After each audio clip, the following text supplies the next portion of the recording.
Class शुरू करने से पहले आपको बता दें कि इससे पहले 24 क्वेश्चंस करवा चुके हैं, तो इसलिए आज इस क्लास में 25 क्वेश्चन से शुरू करते हैं।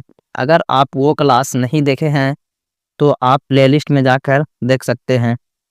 तो दोस्तों, आज का इस क्लास का पहला क्वेश्चन है, रंग भेद की नीति के विरुद्ध आवाज़ किसने उठाई थी? रंग भेद की नीति के विरुद्ध आवाज़ किसने उठाई थी? ऑप्शन है George W Bush, Martin Luther King, George Washington और अब्राहम लिंकन। तो दोस्तों, इस क्वेश्चन का राइट आंसर है option number B, Martin Luther King. रंग भेद की नीति के विरुद्ध आवाज़ किसने उठाई थी? तो Martin Luther King. Option number B is correct. तो नेक्स्ट क्वेश्चन है, धर्म को समुदाय का मुख्य आधार मानने वाले व्यक्ति को कहा जाता है? धर्म को समुदाय का मुख्य आधार मानने वाले व्यक्ति को कहा जाता है। ऑप्शन है जातिवाद, सांप्रदायिक और धर्मनिरपेक्ष और आदर्शवादी। तो इस क्वेश्चन का राइट आंसर है ऑप्शन नंबर बी, सांप्रदायिक। Option number B is correct. धर्म को समुदाय के मुख्य आधार मानने वाले व्यक्ति को कहा जाता है सांप्रदायिक। तो नेक्स्ट क्वेश्चन है, भारत में राष्ट्रीय महिला आयोग अधिनियम कब बना था? भारत में राष्ट्रीय महिला आयोग अधिनियम कब बना था? ऑप्शन है 1960, ऑप्शन बी है 1972, ऑप्शन सी है 1982 और ऑप्शन डी है 1990। तो इस क्वेश्चन का राइट आंसर है ऑप्शन नंबर डी, 1990। भारत में राष्ट्रीय महिला आयोग अधिनियम कब बना था? तो 1990 में। नेक्स्ट क्वेश्चन है, भारत में संविधान सभा का गठन कब हुआ? ऑप्शन है 1946, 1947, 1948 और 1949। तो भारत में संविधान सभा का गठन कब हुआ? तो इस क्वेश्चन का राइट आंसर है ऑप्शन नंबर ए, 1946। 6 दिसंबर 1946 को भारत में संविधान सभा का गठन हुआ था। Option number A is correct. Next question है,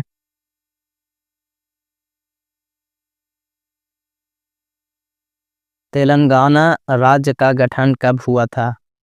तेलंगाना राज्य का गठन कब हुआ था? तो इस क्वेश्चन का राइट आंसर है ऑप्शन नंबर ए, 2 जून 2014 को। तेलंगाना राज्य का गठन कब हुआ था? जिसका राइट आंसर है ऑप्शन नंबर ए, 2 जून 2014 को। नेक्स्ट क्वेश्चन है,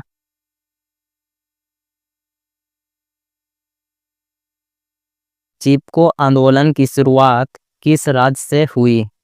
तो दोस्तों, ये question very most important question है और आपके ये एग्जाम में पूछे जा सकते हैं। और यहाँ पे जितने भी क्वेश्चंस अभी करवा रहे हैं, ये सारे क्वेश्चंस पहले एग्जाम में पूछे जा चुके हैं। ऑप्शन है गुजरात, झारखंड, उत्तराखंड और राजस्थान। तो इस क्वेश्चंस का राइट आंसर है ऑप्शन नंबर सी, उत्तराखंड।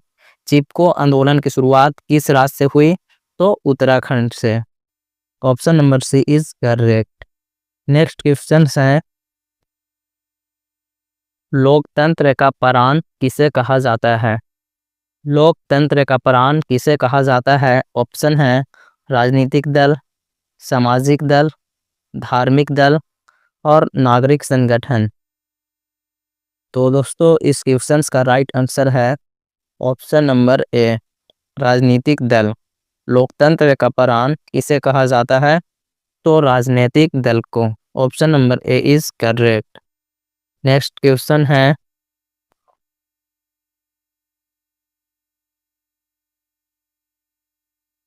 निम्नलिखित में से कौन एक राष्ट्रीय दल है? निम्नलिखित में से कौन एक राष्ट्रीय दल है? ऑप्शन है जनता दल यूनाइटेड, डीएमके, भारतीय जनता पार्टी, लोक जनशक्ति पार्टी। तो क्वेश्चन है, निम्नलिखित में से कौन एक राष्ट्रीय दल है? तो इस क्वेश्चन का राइट आंसर है option number C, Bharatiya Janata Party. Option number C is correct. तो नेक्स्ट क्वेश्चन है,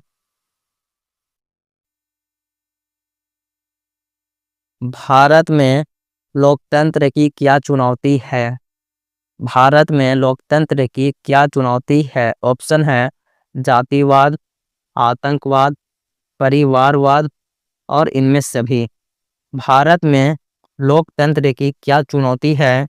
ऑप्शन है जातिवाद, आतंकवाद, परिवारवाद और इनमें सभी।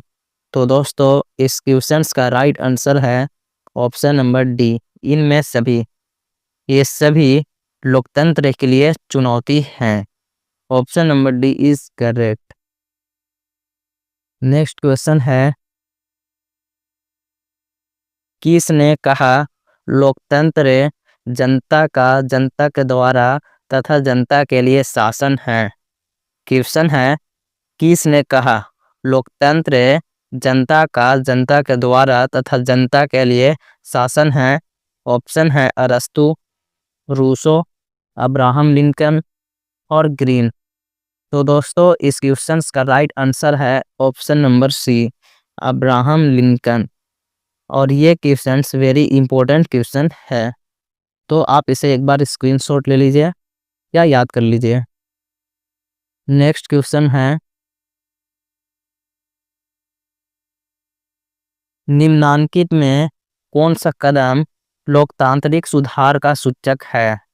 निम्नांकित में कौन सा कदम लोकतांत्रिक सुधार का सूचक है? ऑप्शन है अशिक्षा, पंचायती राज, सामाजिक असमानता, इनमें से कोई नहीं। तो दोस्तों इस क्वेश्चन का राइट आंसर है ऑप्शन नंबर बी, पंचायती राज्य। निम्न में से कौन सा कदम लोकतांत्रिक सुधार का सूचक है? तो पंचायती राज। Option number B is correct. तो नेक्स्ट क्वेश्चन है, भारत के योजना आयोग के अध्यक्ष कौन थे? भारत के योजना आयोग के अध्यक्ष कौन थे? ऑप्शन है राष्ट्रपति, उपराष्ट्रपति, प्रधानमंत्री, इनमें से कोई नहीं। तो इस क्वेश्चन का राइट आंसर है ऑप्शन नंबर सी, प्रधानमंत्री। भारत के योजना आयोग के अध्यक्ष कौन थे? तो प्रधानमंत्री थे। Option number C is correct.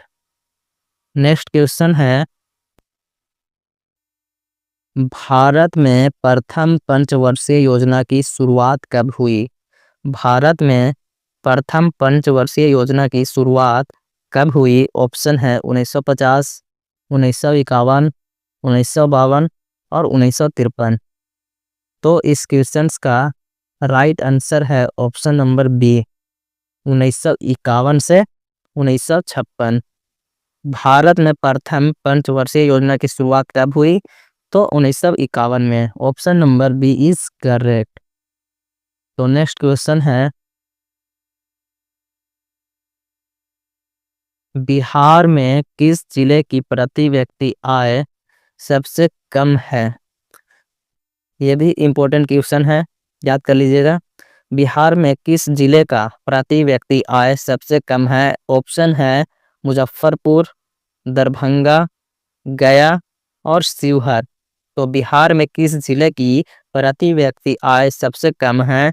तो इस क्वेश्चन का राइट आंसर है option number D, Sheohar. Sheohar जिले की प्रति व्यक्ति आय सबसे कम है और ये पूरे बिहार में सबसे छोटा जिला है शिवहर। तो नेक्स्ट क्वेश्चन है, आधुनिक युग की प्रगति का श्रेय मुद्रा को ही है। यह कथन किसका है?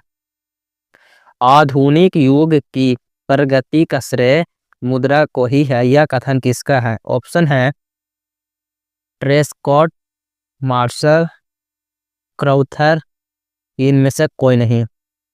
तो इस क्वेश्चन का राइट आंसर है ऑप्शन नंबर बी, मार्शल। आधुनिक युग की प्रगति का श्रेय मुद्रा को ही है, यह कथन मार्शल ने कहा था। Option number B is correct.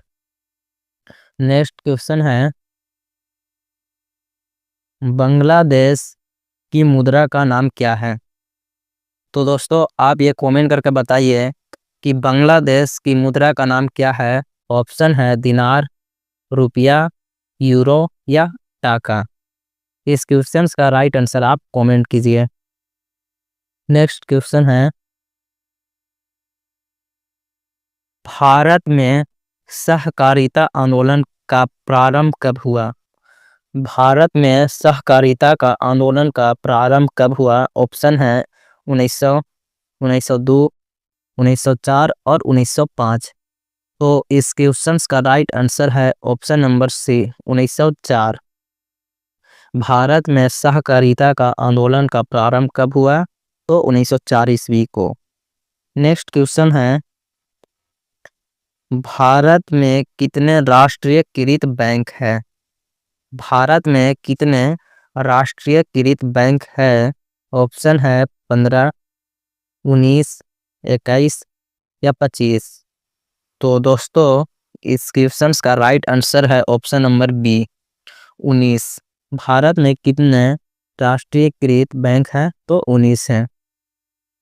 Next question है, मानव की न्यूनतम आवश्यकता क्या है?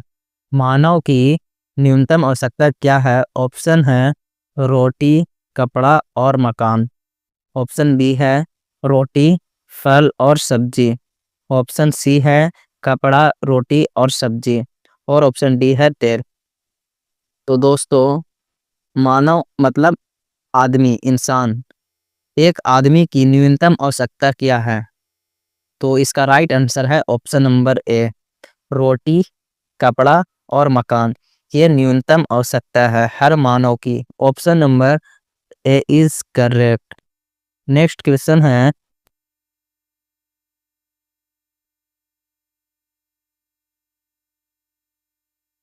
इनमें कौन पूर्णतः सरकारी सेवा है? ऑप्शन है स्वास्थ्य सेवा, शिक्षा सेवा, सैन्य सेवा और वायुयान सेवा। तो इनमें कौन पूर्णतः सरकारी सेवा है? तो इसका राइट आंसर है ऑप्शन नंबर सी, सैन्य सेवा, जो कि पूरी तरह से सरकारी सेवा है। जो भी आर्मी है हमारी देश के रक्षा के लिए बॉर्डर पे तैनात, वो हमारे लिए सुरक्षा भी प्रदान करते हैं और ये एक फुल्ली सरकारी सेवा है हर इंडियन के लिए। नेक्स्ट क्वेश्चन है, भारत सरकार ने सूचना का अधिकार अधिनियम कब पारित किया? ये भी मोस्ट इम्पोर्टेंट क्वेश्चन है और हमेशा ये क्वेश्चन पूछे ही जाते हैं। ऑप्शन है 2005 में, 2006 में, 2007 में और 2008 में। भारत सरकार ने सूचना का अधिकार अधिनियम कब पारित किया? तो इसका राइट आंसर है ऑप्शन नंबर ए, 2005 में। तो नेक्स्ट क्वेश्चन है, सुनामी शब्द किस भाषा से लिया गया है? सुनामी शब्द किस भाषा से लिया गया है? ऑप्शन है स्पेनिश, इंग्लिश, चाइनीज, जापानी। तो इस क्वेश्चन का राइट आंसर है ऑप्शन नंबर डी, जापानी।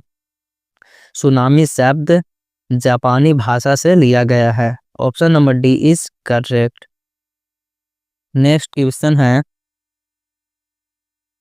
निम्नलिखित में कौन प्राकृतिक आपदा है? ऑप्शन है बम विस्फोट, भूकंप, युद्ध, रासायनिक दुर्घटना। तो क्वेश्चन है, निम्नलिखित में कौन प्राकृतिक आपदा है? तो बम विस्फोट प्राकृतिक आपदा नहीं है, ये मानव के द्वारा विस्फोट किया जाता है। युद्ध युद्ध भी नहीं है प्राकृतिक, ये भी मानव के द्वारा ही किया जाता है। और ऑप्शन डी है रासायनिक दुर्घटना, तो ये भी प्राकृतिक आपदा नहीं है। तो इस क्वेश्चन का राइट आंसर हो जाएगा ऑप्शन नंबर बी, भूकंप। भूकंप एक प्राकृतिक आपदा है। Option number B is correct. तो नेक्स्ट क्वेश्चन है और इस क्लास का लास्ट क्वेश्चन है, और ये क्वेश्चंस इंपॉर्टेंट हैं, पूछे जा चुके हैं। क्वेश्चन है, मलबे के नीचे दबे हुए लोगों का पता लगाने के लिए किस यंत्र की मदद ली जाती है? मलबे के नीचे दबे हुए लोगों का पता लगाने के लिए किस यंत्र की मदद ली जाती है? ऑप्शन है हेलीकॉप्टर, दूरबीन, इंफ्रारेड कैमरा, टेलीस्कोप। तो मलबे के नीचे दबे हुए लोगों का पता लगाने के लिए किस यंत्र की मदद ली जाती है? तो इस क्वेश्चन का राइट आंसर है option number C, infrared camera. Infrared camera के द्वारा मलबे के नीचे दबे हुए लोगों का पता लगाया जाता है। तो दोस्तों, आपको ये क्लास कैसा लगा कमेंट कीजिए, और अभी तक आप इस चैनल को सब्सक्राइब नहीं किए हैं तो चैनल को सब्सक्राइब कर लीजिए। और दोस्तों, इस क्लास में जो भी ऑब्जेक्टिव क्वेश्चंस को करवाए हैं, ये सारे के सारे क्वेश्चंस एग्जाम में पूछे गए हैं 2020 में, और हो सकता है ये क्वेश्चंस आपके 2025 में भी देखने को मिल सकते हैं। तो इसलिए अगर आप इस क्लास को स्किप करके देखे हैं तो एक बार इस क्लास को पूरी तरह से देखें और हर क्वेश्चंस को पढ़ें, देखें, समझें, और ज़्यादा से ज़्यादा क्वेश्चंस को याद करने की कोशिश करें। तो दोस्तों, चलिए फिर मिलते हैं बहुत जल्द नए क्लास के साथ। जय हिंद।